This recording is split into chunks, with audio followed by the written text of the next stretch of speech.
विद्यार्थियों, आपका स्वागत है आज इस पीछे में। तो आज हम नया चैप्टर स्टार्ट कर रहे हैं फेस का, चैप्टर नंबर 9। क्योंकि आपका जो 5वां चैप्टर था वह हट चुका है, उसकी वजह से चैप्टर एक चैप्टर आपके आगे बढ़ चुके हैं। जिससे पहले चैप्टर 10वां हुआ करता था, अब इसका स्थान बदलकर 9वां हो गया है। ठीक है, तो चैप्टर का नाम है प्रकाश का परावर्तन तथा अपवर्तन। तो सबसे पहले हम देखें प्रकाश क्या होता है। प्रकाश के बारे में आप सुन लेंगे। ठीक है, प्रकाश क्या होता है। प्रकाश एक प्रकार की ऊर्जा होती है जिसकी सहायता से हमें वस्तु क्या होती है, दिखाई देती है। ठीक है, इतना हमने प्रकाश के बारे में जाना। अगर आपसे कोई पूछे जो आपका प्रकाश है निर्वात में कितनी स्पीड से भगता है, ठीक है, तो प्रकाश की निर्वात में चाल कितनी होती है, 3 × 10⁸ मीटर पर सेकंड, जो आपकी बहुविकल्पीय प्रश्न में पूछा गया है। क्या होती है प्रकाश की चाल, पुण्य में ले सकते हैं आप, निर्वात में प्रकाश की चाल। निर्वात में प्रकाश की चाल होती है दोस्तों 3 × 10⁸ मीटर पर सेकंड, जो पेपर में पूछा गया है। आप इसको कोने में नोट कर लेंगे। अब चलिए दोस्तों हम बात करते हैं प्रकाश के परावर्तन की। प्रकाश का परावर्तन क्या होता है। जैसे प्रकाश का परावर्तन आपने घर पर भी किया होगा। आप क्या करेंगे, एक अपना मुंह देखने वाला शीशा लेकर आएंगे। ठीक है, समतल दर्पण लेकर आना है आपको।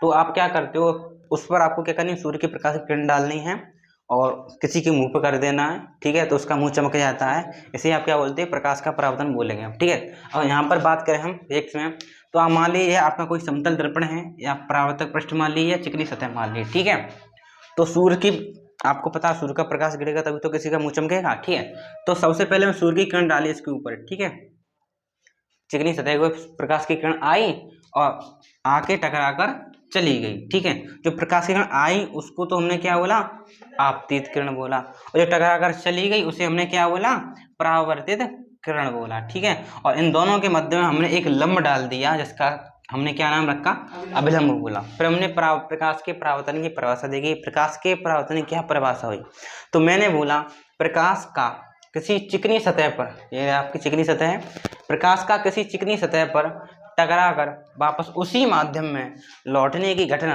प्रकाश का परावर्तन कहलाती है। तो मैंने यही लिखा, प्रकाश का किसी चिकनी सतह पर टकराकर वापस उसी माध्यम में लौटने की घटना प्रकाश का परावर्तन कहलाती है। ठीक है, तो आने वाली किरण आपतित किरण, टकराकर जाने वाली किरण परावर्तित किरण, और बीच में आपका अभिलंब। अब एक और बात करें, जो आपकी आपतित किरण है और ये आपका अभिलंब है, ये आपकी कौन सी किरण है, आपतित किरण, ये आपका क्या, अभिलंब। तो इन दोनों के बीच में जो कोण बनता है, जो कोण बनता है उसको हम क्या कहेंगे, उसको हम कहेंगे आपतन कोण। क्या कहेंगे, आपतन कोण।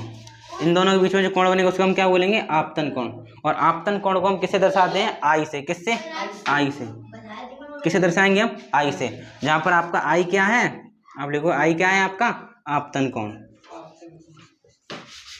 आपतन कोण, आपतन कोण का कहाँ बनता है, आपतित किरण और अभिलंब के मध्य बना कोण आपतन कोण कहलाता है, जिसे हम आई से प्रदर्शित करते हैं। इसी बात हम यहाँ पर भी देखें, जो आपका अभिलंब है ये आपका क्या है, परावर्तित किरण है। तो अभिलंब और परावर्तित किरण के मध्य बना कोण आपका कहलाता है क्या, परावर्तन कोण। क्या कहलाता है आपका, परावर्तन कोण। और परावर्तन कोण को दोस्तों हम दर्शाते हैं किससे, आर से। तो अभिलंब और परावर्तित किरण दोनों के मध्य जो एंगल बनता है उसे हम क्या बोलेंगे, परावर्तन कोण, जिसे हम किससे दर्शाएंगे, आर से। ठीक है, तो परावर्तन कोण बराबर हो जाएगा आपका एंगल आर। ठीक है, तो इतनी बात को आप नोट करेंगे, अच्छे से डायग्राम बनाएंगे कॉपी पर। तो प्रिय विद्यार्थियों, अब आप देखेंगे प्रकाश के परावर्तन के नियम। ठीक है, प्रकाश के परावर्तन के नियम क्या होते हैं। तो पहला नियम आप देखेंगे, पहला नियम क्या होता है, तो आपको पता है आने वाली किरण क्या आती है आपकी, आपतित किरण। देखो, प्रकाश का पहला नियम है आपका आपतित किरण। कौन सी किरण, आपतित किरण, अभिलंब और परावर्तित किरण। आप देखो एक ही बिंदु पर हैं, आपतित किरण, अभिलंब और परावर्तित किरण तीनों एक ही तल में स्थित होते हैं। किसमें होते हैं, तीनों के तीनों एक ही तल में स्थित होते हैं। तो आप क्या लिखोगे, प्रकाश के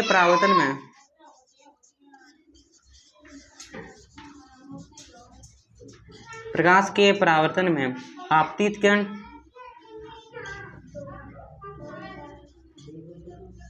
अभिलंब तथा परावर्तित किरण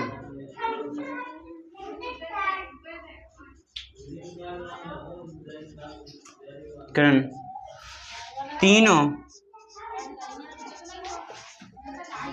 हमेशा एक ही तल में होते हैं। तो यह पहला नियम है प्रकाश का। प्रकाश के परावर्तन में आपतित किरण, अभिलंब तथा परावर्तित किरण तीनों हमेशा एक ही तल में होते हैं। हाँ, एक ही तल में होते हैं। ठीक है, तो ये पहला नियम हो गया।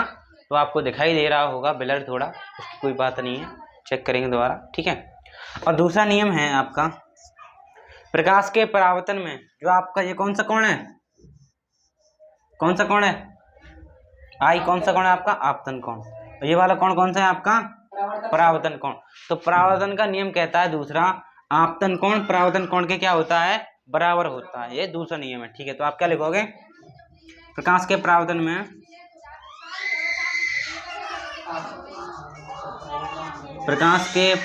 में आपतन कोण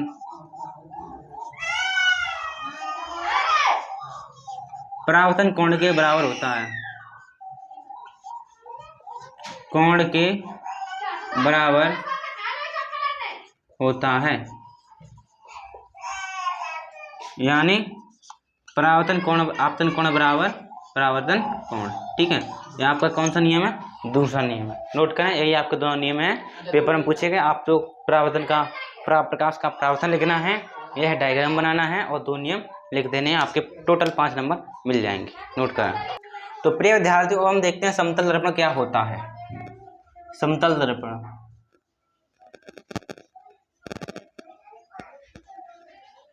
देखो,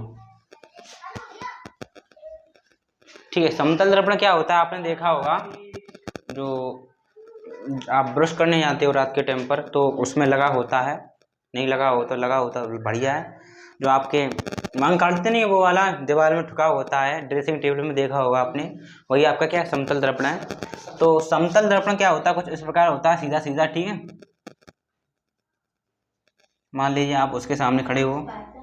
ठीक है, ठीक है, तो आपकी जितनी ऊंचाई है, आप मान लीजिए आप 5 फुट के हो, कितने फुट के हो 5 फुट के हो, तो आप समतल दर्पण में कितने दिखाई दोगे, आप 5 फुट के ही दिखाई दोगे। ठीक है, जितनी आपकी हाइट है उतनी हाइट के आप दिखाई दोगे। इसमें ऐसे नहीं है आप 5 फुट के उसमें 2.5 फुट के दिखाई दे रहे हो, ऐसी कोई बात नहीं है।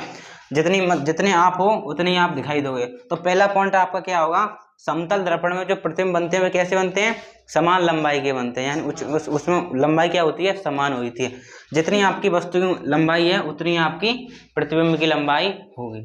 समझे, प्रतिबिंब क्या होता है, जो आप शीशे में आपकी जो इमेज बनी है वह आपका क्या कहलाएगा, प्रतिबिंब कहलाएगा, सीधी सी बात है। तो पहला पॉइंट आप क्या लिखोगे, समतल दर्पण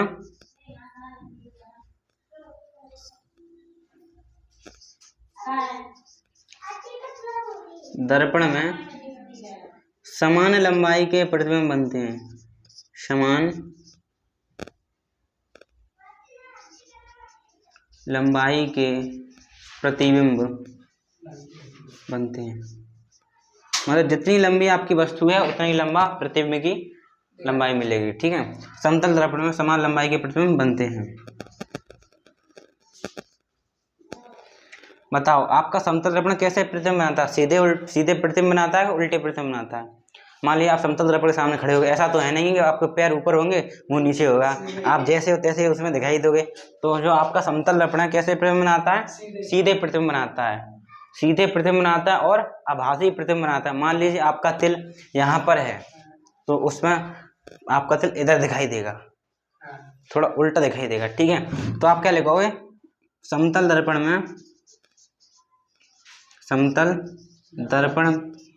में प्रतिबिंब सीधे व आभासी बनते हैं, आभासी बनते हैं। ठीक है, कैसे प्रतिबिंब बनेंगे? सीधे या आभासी बनते हैं। अगर मान लीजिए, अगर आपसे कोई कहे एक वस्तु है, किसी वस्तु की आपको समतल दर्पण के द्वारा, किसी वस्तु की समतल दर्पण द्वारा आपको उसका प्रतिबिंब बनाना है, ठीक है, किसी वस्तु का समतल दर्पण द्वारा आपको प्रतिबिंब बनाना है, तो समतल दर्पण की कितनी लंबाई होनी चाहिए? आप समतल दर्पण की कितनी लंबाई में आप वस्तु का प्रतिबिंब देख लोगे? देखो, मान लीजिए मेरी लंबाई कितनी है, 6 फुट है, तो मैं कितने फुट का समतल दर्पण लूँ कि मेरी पूरी की पूरी प्रतिबिंब दिखाई दे जाए उसमें? तो आप क्या करना है, समतल दर्पण की लंबाई आप वस्तु की लंबाई की आधी ले लें तो भी उसमें आप वस्तु का पूरा प्रतिबिंब देख सकते हो। तो आपने देखा नहीं है, छोटा सा दर्पण होता है उसमें हम पूरे दिखाई दे जाते हैं, तो आप समतल दर्पण की लंबाई आधी भी ले सकते हैं वस्तु की पूरी लंबाई देखने के लिए, ठीक है। तो एक लाइन और डाल लेंगे, ठीक है। किसी वस्तु का प्रतिबिंब देखने के लिए, किसी वस्तु का प्रतिबिंब देखने के लिए समतल दर्पण की लंबाई, किसी वस्तु का पूरा प्रतिबिंब, पूरा अगर आपको देखना है, किसी वस्तु का पूरा प्रतिबिंब देखने के लिए समतल दर्पण की लंबाई, दर्पण की लंबाई वस्तु की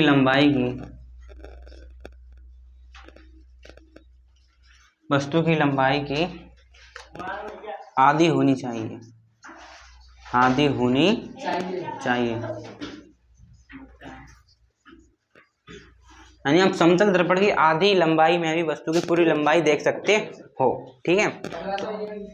कुछ प्रश्न नहीं है, सीधा समतल प्लेन होता है आपका समतल दर्पण, ठीक है। सीधा आपको प्लेन लेना है, एक सतह पॉलिश कर दिया, आपका बन गया समतल दर्पण, ठीक है। तो कुछ पॉइंट हैं मैंने अभी लिखाए हैं, कुछ और लिखाएंगे हम, तब देते हैं, नोट करें। अब हम बात करते हैं प्रिय विद्यार्थी, चौथे पॉइंट में हम समतल दर्पण के फोकस की हम बात करें। देखो, मान लीजिए आपका समतल दर्पण मैंने कुछ इस प्रकार लिटा दिया,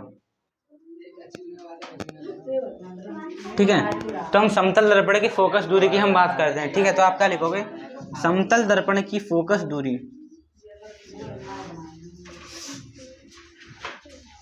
समतल दर्पण की फोकस दूरी कितनी होती है?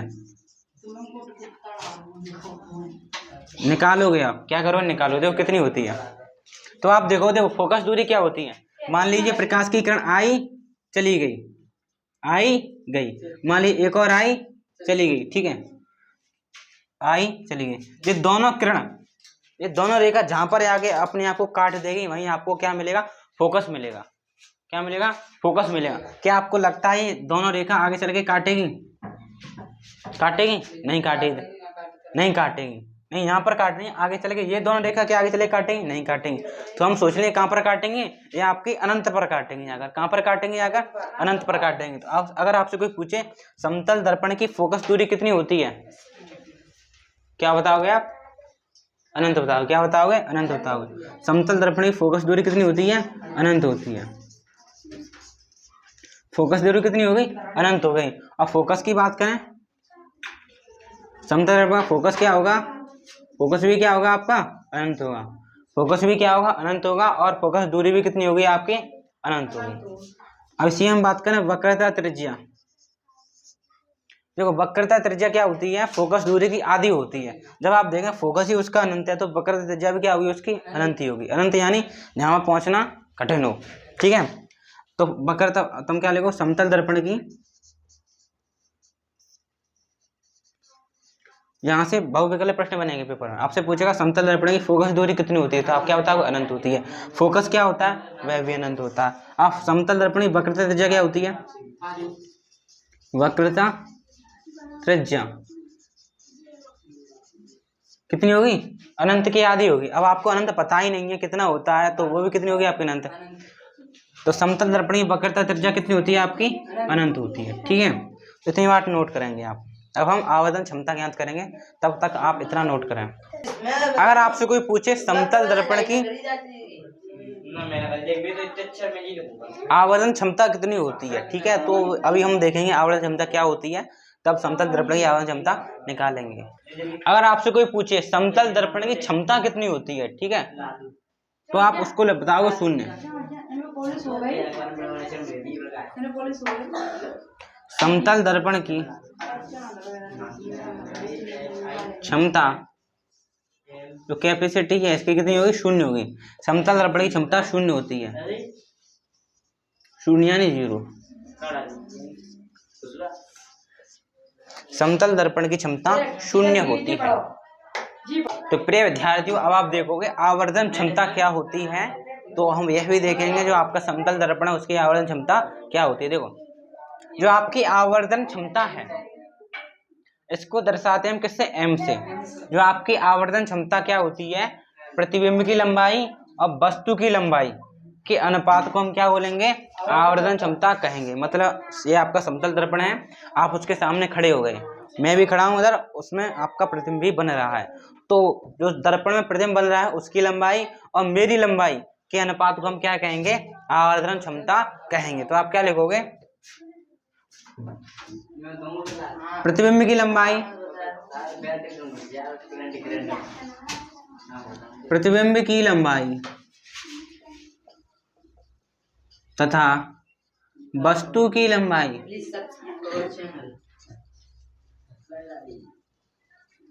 प्रतिबिंब की लंबाई तथा वस्तु की लंबाई के अनुपात को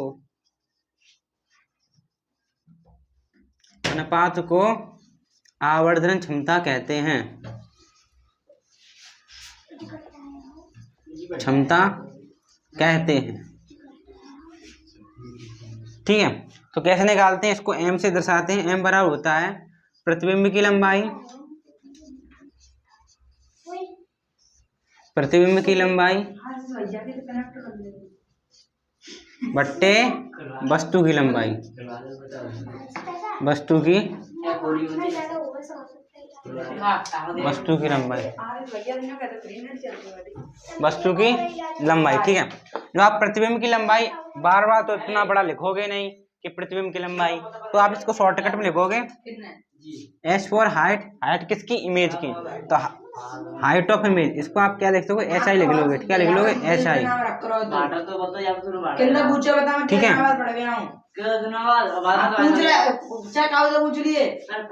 और height of image, height of object, ठीक है। देखो, जो आपकी आवर्धन क्षमता क्या होती है, प्रतिबिंब की लंबाई बट्टे वस्तु की लंबाई के अनुपात को हम क्या बोलते हैं, आवर्धन क्षमता बोलते हैं। शॉर्टकट में आप कैसे लिखोगे, आप इसको लिखोगे एच आई बट्टे एच ओ, एच मतलब हाइट किसकी, आई यानी इमेज, इमेज यानी प्रतिबिंब, प्रतिबिंब की हाइट, एच यानी हाइट, ओ यानी ऑब्जेक्ट, ऑब्जेक्ट यानी वस्तु, प्रतिबिंब की हाइट और ऑब्जेक्ट की हाइट के अनुपात को हम क्या बोलेंगे, आवर्धन क्षमता बोलेंगे। ये आपको शॉर्टकट में उतार सकते हो, ठीक है। तो m बराबर आपका सूत्र क्या हो गया, एच आई बट्टे एच ओ, ठीक है। तो नोट करेंगे आप, ये आपका क्या हो गया, आवर्धन क्षमता हो गई। अब हम उसकी बात करेंगे कि आपके समतल दर्पण की आवर्धन क्षमता क्या होती है। समतल दर्पण की आवर्धन क्षमता, मैंने अभी आपको सूत्र लिखाया, आवर्धन हाइट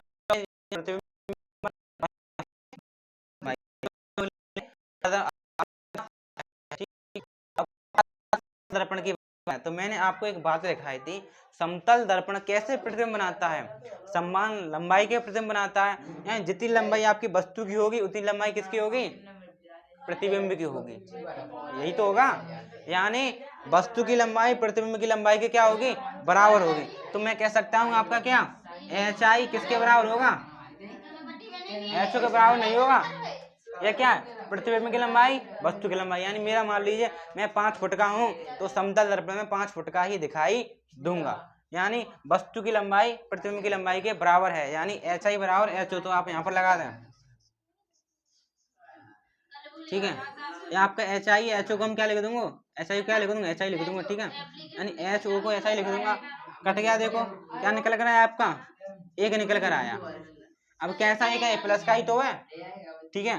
तो आप क्या, आपसे पूछेगा पेपर में समतल दर्पण की आवर्धन क्षमता कैसी होती है, क्या बताओगे, प्लस की एक, किसकी एक प्लस की एक। मल्टीपल चॉइस में प्रश्न पूछा गया है तो समतल दर्पण की आवरण क्षमता कितनी होती है प्लस की एक। इसका मतलब क्या है समतल दर्पण सीधे प्रतिबिंब बनाता है और आवरण क्षमता उसकी क्या है प्लस की एक। ठीक है तो इतनी बात हम नोट करेंगे। तो प्रिय विद्यार्थियों आज के लिए इतना ही। आशा है आपको समझ में आया होगा। धन्यवाद।